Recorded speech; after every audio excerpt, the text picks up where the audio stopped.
대체 그게 무슨 철학자란 말이오?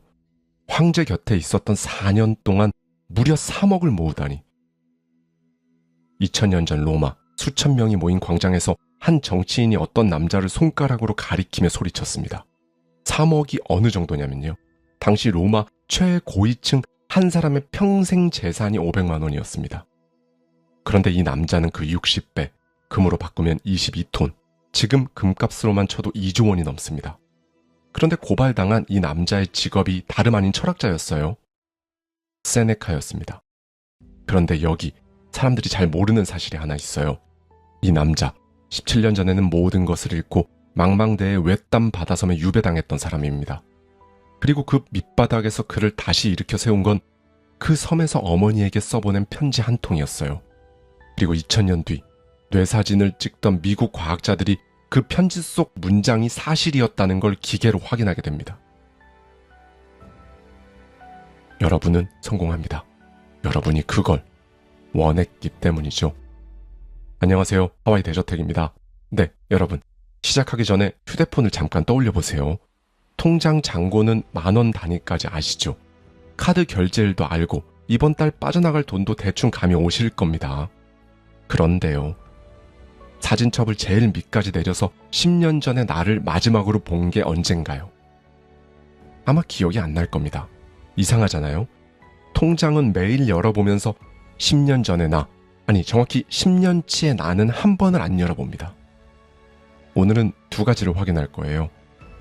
하나, 내가 지금 대한민국 자산 사다리의 몇 번째 칸에 서 있는지. 둘, 나를 그 칸에 붙잡아둔 범인이 내 머릿속 어디에 숨어 있는지. 이 책에서 세네카는 바로 그 해답을 보여줍니다. 세네카의 세네카, 오늘을 빼앗기고 있는 당신에게. 로마의 철학자 세네카가 남긴 글 5편이 2026년의 언어로 재탄생한 책인데요. 우리는 이 사람을 완전히 오해하고 있었습니다. 검소한 현자, 가난한 철학자. 이 사람은 로마 제국을 통틀어 가장 부유한 개인이었어요. 그리고 그 사실을 숨기기는커녕 책에 이렇게 대놓고 썼어요. 나는 부유하다. 매우 부유하다. 철학자가 이렇게 시작하는 걸 보신 적 있으세요? 2000년 전 문장인데 요즘 나온 경제 경영서, 아니 자기계발서보다 셉니다. 당신은 지금 어느 칸에서 살아가는가? 여러분, 지난 12월에 정부 세 기관이 함께 발표한 조사가 하나 있습니다. 우리나라 2만 가구의 자산을 전부 열어본 가계금융복지조사인데요. 이 조사가요, 지금 현재 대한민국의 사다리를 칸칸이 보여줍니다. 지금부터 딱 3개의 숫자만 부를게요. 내 칸이 어딘지 한번 찾아보세요. 기준은 순자산, 집이든 예금이든 다 더하고요. 빚을 뺀 진짜 내 돈입니다. 순자산 1억 미만, 10집 중 3집, 29.5%. 3억 미만, 여기까지 오면 전체의 57%, 대한민국의 절반이 이 안에 있습니다. 그리고 10억 이상, 11.8%, 10집 중 1집이죠. 참고로 대한민국 가구의 평균 순자산은 4억 7천만 원입니다. 내가 어느 칸에 있는지 찾으셨나요? 어느 칸이든 사실 기분이 썩 유쾌하지는 않으실 겁니다. 그런데요, 여러분, 이 조사의 진짜 뉴스는 따로 있어요. 맨 윗칸, 상위 10%가 대한민국 전체 순자산의 46.1%를 가져갔습니다. 거의 절반이죠. 이 통계를 내기 시작한 이래 가장 컸습니다. 반대로 아래쪽 절반이 나눠 가진 몫은 다 합쳐도 9.1%. 이게 의미하는 바가 뭐냐면요. 사다리는 해마다 더 가팔라지는 중이다. 아마 지금 이 영상을 보는 대부분의 분들이 어딘가의 칸에서 위를 올려다보며 서 계실 겁니다. 그런데요, 여러분, 오늘 제가 하려는 이야기는 그러니까 더 분발합시다, 뭐 이런 거 절대 아닙니다. 이 사다리에는 함정이 하나 숨어 있거든요. 그리고 그 함정을 2000년 전에 정확히 짚어낸 사람이 사다리 맨 꼭대기 칸까지 올라가 봤던 세네카입니다.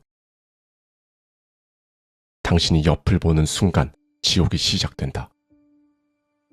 방금 자기 칸을 확인하셨을 때 마음속에서 무슨 일이 일어났는지 볼까요? 내 칸을 본 게 아니에요. 내 칸과 윗칸 사이의 거리를 봤을 겁니다. 요즘 다들 하는 말이 있잖아요. 1억 모아봤자 강남 아파트 한 평도 못 산다. 틀린 말도 아니에요. 지난 12월에 강남 아파트 평당 매매가가 사상 처음으로 1억을 넘어 1억 2천만 원대까지 갔으니까요. 그런데 이 문장 자세히 보세요. 피땀으로 모은 내 1억을 대한민국에서 가장 비싼 땅 한 평에 대보고 있습니다. 눈을 옆으로 본 겁니다. 그것도 사다리 맨 꼭대기 칸을요. 그 순간 내 1억은요. 내 10년의 성실이 아니라 한 평도 안 되는 돈이 돼버려요. 세네카가 이 책에서 정확히 이 장면을 씁니다. 당신은 충분히 부유하다. 그런데 이웃이 더 부유하면 가난하다고 느낀다. 달라진 것은 아무것도 없다.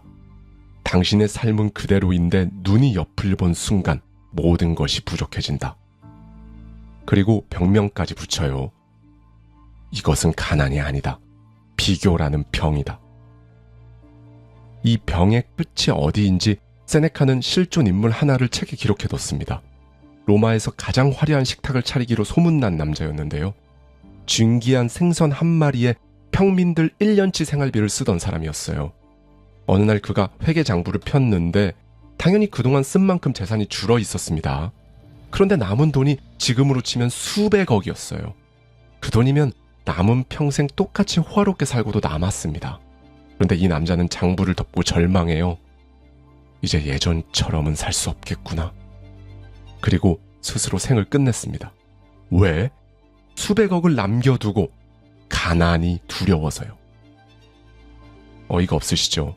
그런데 세네카는 이 대목에서 고개를 돌려 우리에게 말합니다. 당신의 기준선, 그건 어디에 있는가? 10년 전의 기준선과 지금의 기준선이 같은가? 가진 것은 분명히 늘었는데 충분하다는 느낌은 왜 여전히 당신보다 한 발자국 앞에 있는가? 네, 1978년 미국 심리학자들이 이걸 숫자로 확인했습니다. 거액의 복권 당첨자 22명을 찾아갔는데요. 이들은 평범한 이웃들보다 행복하지 않았고 밥 한 끼 같은 일상의 기쁨은 오히려 덜 느꼈어요. 칸을 순간 이동해도 소용없었던 겁니다. 왜냐? 기준선도 같이 순간 이동했으니까요. 기준선, 제가 가장 중요하다고 생각하는 것 중 하나입니다. 여기로 이사가면 기쁘게 살 줄 알았는데 더 좋은 동네가 보이고, 평수를 늘리면 끝일 줄 알았는데 더 넓은 집이 보이고, 차를 바꾸면 끝일 줄 알았는데 옆 차선에 새 차가 보이죠. 가진 건 분명히 늘었어요. 그런데 충분해지셨나요? 그래서 세네카는 책에 이 한 줄을 박아놨습니다. 당신은 그 사람들을 비웃겠지만 당신 안에도 작은 그 사람이 살고 있다. 당신의 뇌는 10년 후에 나는 버린다. 자, 그럼 여기서 이상한 점이 하나 생깁니다. 옆 칸, 위 칸, 동창의 세차, 옆팀의 성과급. 우리는 이렇게 비교를 잘하는 동물인데 왜 정작 돈이 모이게 하는 비교, 이건 안 할까요? 돈이 모이게 하는 비교, 그게 뭘까요? 10년 전의 나, 지금의 나, 10년 뒤의 나, 바로 시간 축의 비교입니다. 2009년 미국 스탠퍼드 대학이 그 답을 찾았어요. 사람들을 뇌사진 찍는 기계에 눕혀놓고 세 가지를 차례로 떠올리게 했어요. 지금의 나, 10년 뒤의 나, 그리고 생판 모르는 남. 지금의 나를 떠올리자 이건 나다라고 반응하는 부위가 환하게 켜졌습니다. 그런데 10년 뒤의 나를 떠올리는 순간 그 부위가 조용해졌어요. 대신 어떻게 반응했느냐? 생판 모르는 남을 떠올렸을 때와 거의 똑같았습니다. 우리 뇌는요, 10년 뒤의 나를 남으로 처리하고 있었던 거예요. 여러분, 저축이 뭐죠? 오늘의 내가 지금 이 돈 포기하고 10년 뒤에 나에게 붙여주는 일이잖아요. 그런데 받는 사람이 남이라면 뇌 입장에서는 저축은 남 좋은 일 됩니다. 길에서 처음 본 사람이 매달 50만 원씩 보내주세요 하면 보내시겠어요? 제정신이 아닌 사람이라는 생각부터 들겠죠. 이게 바로 돈 모으는 게 그렇게까지 어려웠던 이유입니다. 다이어트가 매번 내일로 미뤄지는 것도 똑같은 원리예요. 오늘의 치킨은 내가 먹는데 그 비용 청구서는 10년 뒤에 남이 받으니까요. 주식 공부는 주말부터, 부업은 다음 달부터가 매번 반복되는 것도요. 수고는 오늘의 내가 하는데 정작 수익은 10년 뒤에 남이 가져가거든요. 의지가 약해서가 아니었습니다. 그냥 뇌가 처음부터 그렇게 생겨먹은 거였어요. 연구팀은 여기서 멈추지 않고요. 내가 지금 어느 정도로 미래의 나, 그러니까 10년 후에 내 자신을 남처럼 여기는 그 정도를 스스로 파악할 수 있는 진단 방법까지 만들었습니다. 지금 여러분도 3초면 해보실 수 있어요. 자, 머릿속에 원 2개를 그려보세요. 하나는 지금의 나, 하나는 10년 뒤의 나입니다. 두 원이 얼마나 겹쳐 있나요? 두 원이 남남처럼 뚝 떨어져 있나요? 아니면 반쯤 겹쳐져 있나요? 혹은 거의 한 몸인가요? 이게 결과가 무서운데요.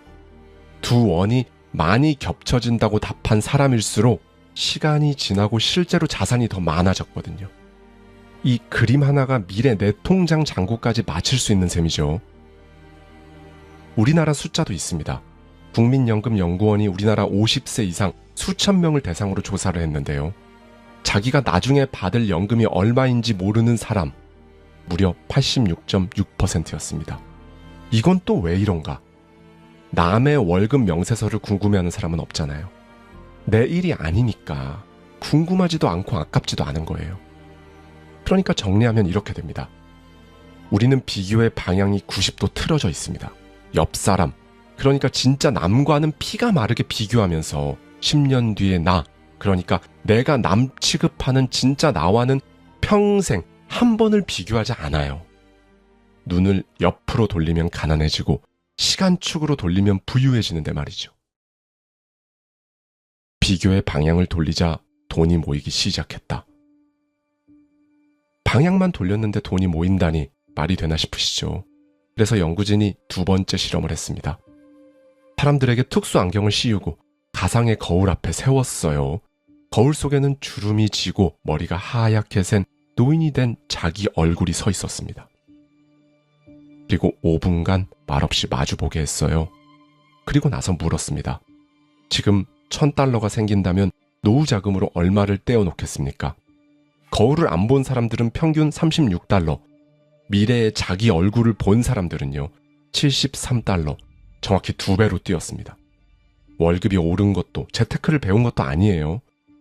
그냥 뇌에게 저 사람이 너야 라고 5분 소개해 준 것, 그게 전부였죠. 재테크 책 100권보다 10년 뒤에 나를 한 번 소개해 준 게 결과를 바꾼 거죠.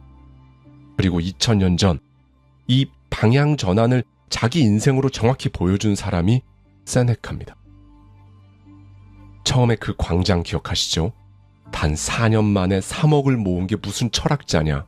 수천 개의 눈이 옆에서 그를 죽일 듯이 노려보던 그 순간, 세네카는 변명도 재산 숨기기도 하지 않았습니다. 붓을 들어 글 한 편을 썼는데 첫 수가 정면 인정이었어요. 나는 부유하다. 매우 부유하다. 그리고 이렇게 말합니다. 사람들은 내 말을 잘못 들었다. 나는 부를 경멸하라고 말한 적이 없다. 부보다 자기 자신을 먼저 선택하라고 말한 것이다. 네, 남들의 시선 위가 아니라 엄청나게 단단한 자기 기준이 먼저 있었던 겁니다. 고발했던 그 정치인은 얼마 못 가 불미스러운 일로 재산의 절반을 잃고 로마에서 추방당합니다. 세네카가 친구에게 보낸 편지에는 이런 문장도 남아있어요. 저는 이 문장에 공감을 정말 많이 했는데요. 앞선 사람이 몇인지 보이거든 뒤따르는 사람이 몇인지 생각하라. 아니, 남들과 무슨 상관인가? 너는 과거에 너 자신을 앞질렀다. 네, 비교의 상대는 옆 사람이 아니라 어제의 나였던 거죠. 모든 것을 빼앗긴 아들이 어머니에게 쓴 편지 한 통. 서기 41년, 광장의 그 고발 사건으로부터 17년 전입니다. 세네카는 로마에서 가장 말 잘하기로 유명한 정치인이었어요. 그런데 어느 날 궁정의 권력 다툼에 휘말려 억울한 누명을 써요. 판결은 사형. 황제가 그나마 선처라고 내린 게 지중해 외딴 바위섬으로의 추방이었습니다. 쌓아 올린 지위, 재산, 명예도 하루아침에 멀어졌고 로마를 쥐락펴락하던 세네카는 염소와 바위뿐인 섬에 홀로 던져집니다. 무려 8년. 갓난아이가 초등학교에 들어갈 만큼의 시간이었죠. 그런데 이 이야기에서 사실 가장 아팠던 사람은 세네카가 아니었습니다. 로마에 남겨진 세네카의 어머니였어요. 이 어머니의 인생이 어땠냐면요. 태어나던 날 자기를 낳던 어머니가 세상을 떠났습니다. 결혼 후에는 한 달 사이에 의지하던 남편과 삼촌까지 연달아 잃었고요. 손주 셋을 먼저 보냈고 그 유고를 자기 품으로 받아냈습니다. 그리고 세네카의 어린 아들, 눈에 넣어도 안 아플 손자가 바로 이 할머니의 품 안에서 숨을 거둔 겁니다. 그 아이를 땅에 묻고 채 20일이 지나지 않았을 때였습니다. 로마의 정갈이 도착해요. 당신 아들 세네카가 섬으로 유배당했습니다. 평생 잃기만 해온 어머니가 이번에는 살아있는 아들을 두고 울게 된 겁니다. 그때 섬에서 편지 한 통이 바다를 건너오는데요. 누구나 예상할 만한 내용은 이런 거였겠죠. 어머니, 억울합니다. 여기는 지옥이에요. 절 좀 도와주십시오. 그런데 편지를 연 어머니가 읽은 첫 마디는 이거였습니다. 나의 가장 좋은 어머니. 저는 어머니의 눈물을 막을 수는 없어도 닦아드릴 수는 있다고 생각했습니다. 위로를 받아야 할 아들이 오히려 어머니를 위로하고 있었죠. 어머니, 저는 불행하지 않습니다. 저를 불행하게 만들 수 있는 것을 저는 단 하나도 잃지 않았기 때문입니다. 그러니 어머니, 저는 지금 제가 가장 좋았던 시절처럼 즐겁고 명랑합니다. 염소와 바위뿐인 유배지에서 요즘이 인생 최고의 날들이라고 쓰는 아들, 허세였을까요? 아니요. 이 편지에는 원망도 부탁도 눈물 자국도 없습니다. 재산, 지위, 명예, 로마의 저택, 빼앗긴 것들은 전부 처음부터 운명이 잠시 맡겨둔 것이었다고, 자기는 그 위에 자기 인생을 세우지 않았으니까 무너질 것도 없다고요. 그리고 아까 수백억을 가지고도 가난이 두려워 스스로 생을 마감했던 사람 이야기 기억나시죠? 세네카가 그 일화를 세상 밖에 처음 기록한 곳이 바로 이 편지였습니다. 우는 어머니에게 가난은 재산이 아니라 기준선이 만든다는 걸 증명해 보이려고요. 그리고 이 편지의 전문이 지금 이 책에 실려 있습니다. 빼앗기지 않는 유일한 재산은 따로 있었다. 8년 뒤 세네카는 누명을 벗고 로마로 돌아옵니다. 그리고 고발자의 기록대로라면 돌아온 지 단 4년 만에 제국에서 가장 부유한 남자가 되죠. 모든 것을 잃어본 사람이 가장 빠르게 다시 쌓아올린 겁니다. 어떻게 가능했을까요? 비결은 단순해요. 이 사람은 무너진 적이 없기 때문이에요. 돈이 무너졌을 때 자기까지 무너진 게 아니라 자기는 그대로 서 있었으니 이제 돈만 다시 쌓으면 그만이었던 거죠. 사다리로 치면 칸이 무너졌어도 이 사람은 그 사다리 위에 남아 있었던 겁니다. 책에서 세네카는 우리에게 이렇게 말합니다. 부를 가져라, 누리라. 그러나 부가 사라진 날에도 당신이 당신일 수 있도록 부보다 먼저 자기 자신을 세워라. 그리고 이 책에는 세네카가 말하는 빼앗기지 않는 재산이 무엇인지도 나오는데요. 재산은 불타면 끝이고, 지위는 황제의 한마디면 끝이고, 건강도 명성도 운명이 마음만 먹으면 하룻밤에 걷어가는데, 운명, 황제도 건드리지 못하는 게 딱 하나 있다고요. 이미 살아낸 시간. 그리고 이 문장이 오늘의 뇌의 이야기와 정확하게 만납니다. 오늘 하루를 어떻게 보냈는지가 10년 후 당신의 과거를 결정한다. 다시 한번 말씀드리겠습니다. 오늘 하루를 어떻게 보냈는지가 10년 후 내 과거를 결정한다. 네, 과학자들은 비교의 방향을 미래로 돌렸습니다. 10년 뒤에 나와 연결되라고요. 세네카는 과거로 돌렸어요. 빼앗기지 않는 시간을 쌓으면 된다고요. 방향은 달라 보여도 축이 같습니다. 옆이 아니라 시간, 시간의 축. 옆을 보는 사람의 돈은 새어나가고 시간의 축을 보는 사람의 돈은 쌓이기 시작합니다. 10년 뒤에 나와 연결, 30초면 된다. 네, 여러분, 오늘은 거창한 숙제가 없습니다. 노트도 결심도 다 필요 없어요. 지금 이 영상 끝나면요, 스마트폰 사진첩을 제일 밑까지 내려보세요. 10년 전 내 사진이 나올 때까지 딱 30초면 됩니다. 찾으셨나요? 그 사진 속의 나, 바로 얼마 전 일 같지 않으신가요? 그게 오늘의 핵심 증거입니다. 10년은 방금 그 속도로 지나갔어요. 다음 10년도 정확히 그 속도로 옵니다. 사진 속 그 사람의 하루하루가 지금의 여러분을 만들었잖아요. 오늘 여러분의 하루가 10년 뒤 그 사람, 즉 10년 후 내 통장과 표정을 만든다는 거죠. 아까 그 원 2개 다시 떠올려 보세요. 방금 조금 더 겹쳐졌을 겁니다. 어차피 1억 모아봤자 나던 그 허무함의 정체도 이제 아시겠죠. 눈이 옆을 봐서 생긴 통증입니다. 그런데 시간의 축을 보는 사람의 계산은 다르게 흘러가요. 월 100만 원을 적금 통장에 보내면 10년에 1억 2천이죠. 그런데 지난 70년간 미국 시장의 평균 연 10% 흐름에 태우면 10년 뒤 2억이 됩니다. 두 원이 겹쳐진 사람은 거기서 멈추지 않으니까 20년이면 7억. 여러분 상황에 맞게 월 50만 원, 월 30만 원 그렇게 시작하면 됩니다. 금액보다 방향, 즉 시간의 축이 먼저니까요. 그리고 오늘 밤 하나 더 해보셨으면 좋겠어요. 10년 뒤에 나에게 딱 한 줄 편지를 써보는 거예요. 미래의 자기에게 편지를 쓴 사람은 이후 행동까지 달라졌다는 게 실험으로 이미 확인이 돼 있습니다. 여러분 잊지 마십시오. 2000년 전 무너진 어머니를 일으켜 세운 것도 편지 한 통이었습니다. 여러분은 10년 뒤에 나에게 쓰는 겁니다. 단 한 줄이어도 상관없어요. 그리고 매달 나가는 자동이체는 그 편지에 동봉하는 돈인 거고요. 바위섬에 앉아 어머니의 눈물을 닦던 그 남자는 자기가 다시 제국 최고의 부자가 될 줄은 몰랐을 겁니다. 다만 그 전까지 계속 빼앗기지 않는 하루를 살았을 뿐이죠. 그 남자의 마지막 한 줄을 다시 한번 말씀드리겠습니다. 부를 가져라. 그러나 부보다 먼저 당신 자신을 채워라. 10년 뒤에 나는 남이 아니었습니다. 오늘 사진첩 맨 아래에서 여러분을 기다리고 있던 10년 전의 나, 가장 오래된 내 편이었던 겁니다. 그러니 여러분, 10년 후의 여러분을 지금의 여러분이 믿고 도와야 합니다. 감사합니다. 지금까지 하와이 대저택이었습니다.